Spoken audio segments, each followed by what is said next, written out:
It's a sweltering summer night and suddenly everything goes dark. No power, no internet, even your phone screen refuses to light up. A citywide outage or something worse. Stepping outside, you expect to see a few flickering streetlights, maybe a neighbor's flashlight, but no. The entire block is swallowed in darkness, as if the world itself is powered down. Well, at least there's one benefit. Without all the light pollution, you can see the skies clearly, and then you see it. Not one, not two, but dozens of streaking lights cutting through the atmosphere. Wait, those aren't stars, and they're coming in awfully fast. This is just the beginning of the chaos that's about to unfold on this episode of the Infographics Show. What if Earth lost all electricity, minute by minute? Minute zero. It's a light show. The worst disaster the modern world has ever seen is about to occur, but it won't be happening with a bang. Rather, a dazzling display of colors similar to the Northern Lights. Those near the Arctic Circle will see the lights dancing, but they're about to get a rude awakening. This is a massive solar storm, the biggest that has hit Earth since the 19th century. This is caused by a solar wind shockwave, and it brings with it electromagnetic energy that disrupts the Earth's magnetosphere and has the potential to knock out all electronic devices. And that means chaos on the ground and in the air.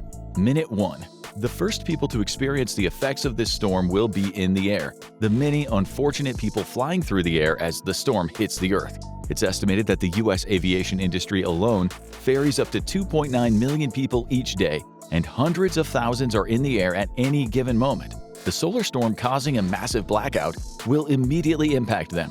While the plane isn't likely to instantly go dark and plummet from the sky, since they are designed with safeguards against interference, it's likely that certain electronic devices in the plane will be disrupted. Communication and navigation systems would be knocked out, with even the most advanced pilots flying blind. With so many planes in the air at the same time, collisions and other accidents are inevitable, and that's not even considering smaller planes without the same level of protection. And as people step outside from their darkened houses, they will no doubt see dozens of planes, big and small, falling from the sky. In some areas, this would be an ominous sign, and in others, a total disaster. And it is just beginning. Minute 2. Across the world, people start to realize that nothing is turning on. The house is dark, of course, but this isn't just a standard downed power line. While most independent devices like cell phones are still on, assuming they're charged, there's likely to be no cell phone service as the towers have been disrupted. Any device that was plugged in at the time might have been fried by a power surge, and even old-school technology like radios may have been disrupted. For now, everyone will be in the dark, figuratively and literally. But there's one place where the chaos will be more intense than anywhere else. Minute 3. Most people will no doubt be struggling to figure out their next move, but doctors and nurses won't have that luxury. A power outage will be life-threatening in hospitals, which is why all hospitals in developed areas have backup generators. Whether these will keep operating in the event of a solar storm will depend on the strength of the storm and how the generators are hooked up. But lives hang in the balance. At any given moment, there are over 600,000 people in hospitals in the United States alone. Many patients may be there for recovery or observation, and they'd be fine in the event of a power outage, but anyone on artificial respiration or any other life support would be in an immediate risk of death if the power goes out. The same goes for anyone on the operating table, as hospitals rely heavily on high-tech imaging now. The hospital would immediately have to go into triage mode if there's a power outage, figuring out who they can save and how, and praying that the generators kick in. And at one location, it is all hands on deck. Minute 4. The moment the power failed, there was no hesitation. The President of the United States was immediately secured, whisked away to a fortified compound deep underground or in a classified location where layers of backup generators ensured that critical systems stayed online. The President's first act will be to have his advisors fill him in on what's going on. The problem is, few people will fully understand that. Most communications are down, and while secure channels between world leaders exist, it's likely many of them will be temporarily disrupted. It's likely he'll only be able to get in touch with a few who have the same level of equipment as the United States. But a clear message will get through. This isn't an attack, it's a natural disaster, and everyone is in the same boat. Minute 5.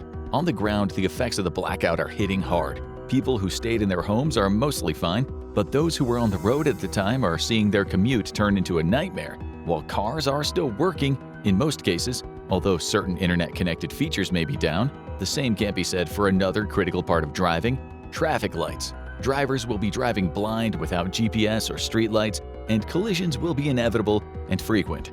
The chief of police sends out his men to try to manually direct traffic, but this will be like using a thimble to put out a forest fire. There will be tens of thousands of cars on the road in every major city and no way to patrol every intersection. And they're not the only first responders who will be on the call. Minute 6. One of the biggest dangers of the blackout will be in the immediate effects. The sudden power surge caused by the solar flare will cause countless electric devices to overload, causing sparks and flames. With emergency lines down and fires erupting at power stations, transformers, and buildings across the cities, firefighters will have no time to strategize, only to react. Forced back to the basics, they'll roll out every available truck, tanks filled to the brim, and follow the flames. But similar to the police and to the doctors, odds are good that they'll be fighting an uphill battle against a disaster of a massive scale. And as we all know, humans never make disasters worse. Minute 10. Panic has started to spread. While meteorologists warned about a solar storm and the possibility of disruption, no one saw it being this bad, and besides, few people were actually paying attention. When the power went out, people were worried, but when their appliances started sparking and their cell phone service went out, well, that's when people realized things could get very bad. And they reacted the only way that made sense. They went looting. Whenever there's a crisis, there are some people who take advantage of it. Major stores likely responded to the blackout by evacuating their stores in an orderly fashion. But many people in the store likely just grabbed their goods and ran. After all, the cameras are down, and that was only the beginning of the problem. As the crisis went on, locals no doubt started running in and grabbing whatever they could. In case this was a long-term blackout, hope no one was looking for toilet paper on the shelves after this. While the police would normally be on patrol for any sign of criminal behavior, this is likely priority number 259 right now, especially since something else is going on, something that could turn this disaster into an apocalypse. Minute 30. There are 440 nuclear plants around the world, all of them secured by a complex network of fail-safes designed to prevent meltdowns. These include offline generators designed to keep the plants running in the event of a catastrophic blackout like this one.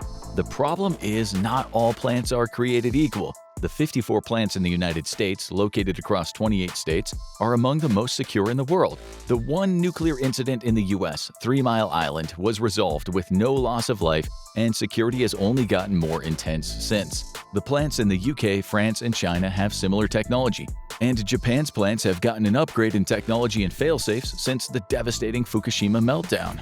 But the same cannot be said across the world. One of the biggest sources of nuclear power around the world is the former Soviet Union. Russia and its former satellite states currently have a total of over 60 nuclear reactors spread across Eastern Europe and Central Asia, with 36 in Russia itself. But these reactors are much older than the average, and many are located in isolated regions where they may not have been as well maintained. As nuclear technicians start to survey the plants in the aftermath of the global blackout, Russian inspectors will have the hardest challenge ahead of them, and it's very likely that meltdowns will begin, poisoning significant areas of the region with no way to effectively warn the surrounding population. The one saving grace is that most Russian nuclear plants are not in population-dense areas, a lesson learned from Chernobyl. It's becoming an unmitigated disaster, and emotions are running high.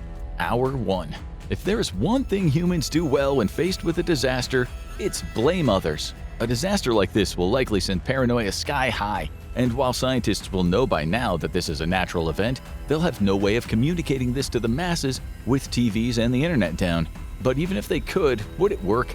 The odds are, in the United States, the Democrats and Republicans would each find someone to blame. This wouldn't have happened if billionaires were taxed. But if there's one thing for certain, people would be at each other's throats. And that's not even taking into consideration the international implications. When a catastrophe of this scale unfolds, world leaders won't assume it's an accident, they will fear an attack. Generals in war rooms across the globe will be scrambling for intel, devising countermeasures, and whispering urgent recommendations in the ears of presidents and prime ministers. No weapons will be launched tonight, the one saving grace of this blackout. But things are going to get worse before they get better. Hour 10. For most people, they were smart enough to stay inside during the blackout and go to bed when it became clear there wasn't going to be a quick resolution, and that means they're only seeing the full scale of the chaos now. As the morning dawns, the power and internet services are not back yet. The government may have gotten some emergency messages through using push notifications and government systems running on generators, but anyone whose phone has run out of charge won't be getting them. So for many people, the window outside their home will be painting a terrifying picture, and people are about to be reminded just how much of their lives depend on electricity. It's likely a long, uncomfortable night for most people, as home heating systems need power to operate. This even goes for gas furnaces, as all modern homes have electric components to regulate the heat and ensure stability and safety. The cold weather during the blackout means food is not likely to spoil immediately, but you better drink that milk fast with breakfast. The good news is, a few other things will work, at least for now. Most toilets will work without power because they primarily use gravity and water pressure to flush. This will be one tiny convenience of modern civilization that people can enjoy for now, as long as their toilet is above the sewer line. Of course, the sewer system itself has electric components to regulate it, so trouble may lie ahead. Uncertainty is the order of the day, and it's only gonna get weirder. Hour 15. We've all had that day where there was a blizzard outside and the boss wanted to know when we were coming in. But this isn't that day. Everyone is in the same boat here, as long as they don't have a functioning generator. But with all the power out across the world, everyday life is simply canceled. No one's going to work, no one's going to school, and so as the day begins, an eerie hush falls over populated areas, only punctuated by the occasional sounds of fires, explosions, and gunshots. Because human nature isn't taking a day off. As the second day without power dawns, people are becoming more and more paranoid and determined to protect what's theirs. And if they don't have something, they might be even more determined to get it. Looting might be the first order of the day, but this is more common at night. As the day begins, people are likely hunkering down at home, and anyone who tries a break-in might be in for an unpleasant surprise. Of course, there are some people who might be taking the higher road and trying to help their neighbor by distributing excess goods, but the odds are most people are simply looking out for themselves and their families. But the government is about to make its presence known. Hour 24. As darkness falls over the city on the second day of no power, there's a change. This time, the people aren't left to their own devices. The limited communications available to the government have allowed them to organize, and they're out in full force. The National Guard has been deployed with strict instructions to keep order. They want to prevent looting and mass car accidents like the ones that hit last night. And to do that, they've instituted a curfew. The only problem is, with a total power outage, how are they going to convey that to the people? The old-fashioned way, that's how. It's what's going to be an alarming sight to the average person. Military platoons are now roaming the streets, barking orders out of an old-fashioned megaphone. They're instructing people to stay in their homes after dark, something most people are happy to obey. After all, the uncertainty out there is scary, and there are going to be bad actors taking advantage of the situation just like there were last night. The chaos of those early days won't be heavily chronicled because few people have electronic devices that are working, which means teenagers with 10% battery life left might be taking pictures that become history. And all across the city, some people are wondering, is this just a disruption or the new status quo? While last night's looting was largely a spontaneous affair caused by panic, it's not what the authorities are met with tonight. The gangs roaming the streets are largely masked and armed with instruments for smashing windows. They target any institution that might still have some goods on the shelves, and they're also going after any place they see with a generator, hoping to steal it. While these gangs are a small group of bad actors, they are enough to create a climate of fear among the people of the city.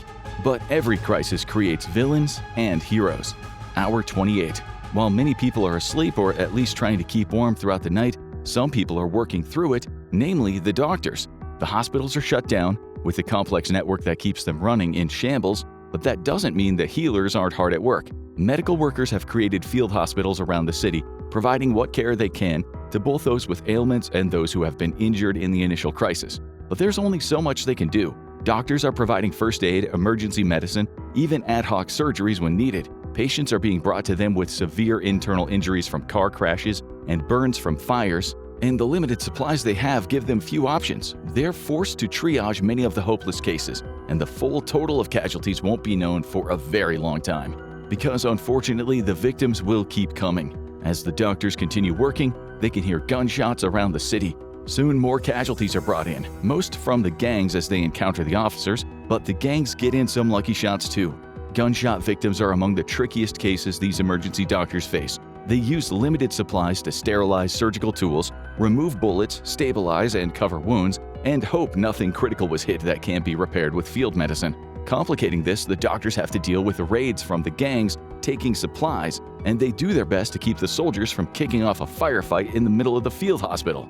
But the most important emergency workers are all about to get to work. Hour 36. The best and the brightest in the federal government have been assembled. After no small amount of difficulty in contacting them, it's known that this was a solar flare and not anything hostile, and they're hard at work on figuring out how to best repair the power grid. There have been massive power outages before, most notably in November 1965, caused by the tripping of a transmission line in Ontario. It plunged New York State and parts of 7 more states and eastern Canada into darkness. This blackout only lasted one night, and it was a terrifying if short-lived event, but this is something worse. The scientists are looking at a much different event, one over 100 years prior. It was 1859 when the most intense geomagnetic storm in recorded history hit in early September. It caused an incredibly bright solar flare, as well as destroying much of the electrical grid. The good news was there wasn't much of an electrical grid. The power system was still very new, with only a few items connected to it. Known as the Carrington event, it was a curiosity at the time and was mostly characterized by scientists and industrialists complaining about their few powered items being fried by the storm. But it proved invaluable context for what was to come, because restoring the modern power grid will be a much trickier process. Across the world, each country is calling its best and brightest scientists and electricians into service. Their mission is to go from key location to location, figuring out what needs to be repaired. A Carrington event-level storm would have likely caused much more serious damage, the kind that could shut down electronics for years in places, but this storm wasn't quite as extreme. The key problem will be determining how to proceed and what should take priority. Once nuclear systems are secured, the decision is made to focus on major cities, ensuring that communications, heating, and septic systems take priority. Because only in 2 days, things are getting bad. Hour 48. After a bloody first night with the army having to put down gang revolts in many major cities, the routine is settling in for people. The vast majority know to head to their homes when the sun goes down, if there was any point in leaving during the day. The gangs were much less bold than they were previously, and the few that rear their heads are usually put off by the massive presence of authority. But things are getting worse. While most toilets still function, septic systems aren't available to regulate themselves, and the smell of sewage is starting to pervade major cities. Food is running low for many people, and family bonds are fraying. The only positive thing is that the military is also conveying important news, letting people know that the government is on the case, and power will be restored as soon as possible. But soon may be a relative term. Day 7. The power's back. Or is it? For those expecting a massive moment when the lights turn back on and everyone celebrates, think again. This is a slow, painstaking process of repairing the circuits and motherboards that control localized power supplies, which means that the power will come on for different people at different times. Plenty of technology needs to be repaired and replaced, and that means even different neighborhoods in the same city might be on different schedules. And that means as the haves and have-nots emerge, tensions will increase again. But for others, it could be a much longer wait. The goal was to restore power to the most volatile, most population-dense areas, but that means it could be weeks before more rural areas get the attention they need. As communications slowly come back up, and teenagers everywhere frantically check their notifications, people will be searching for any news of loved ones located far away, and for many of them, the news won't be good.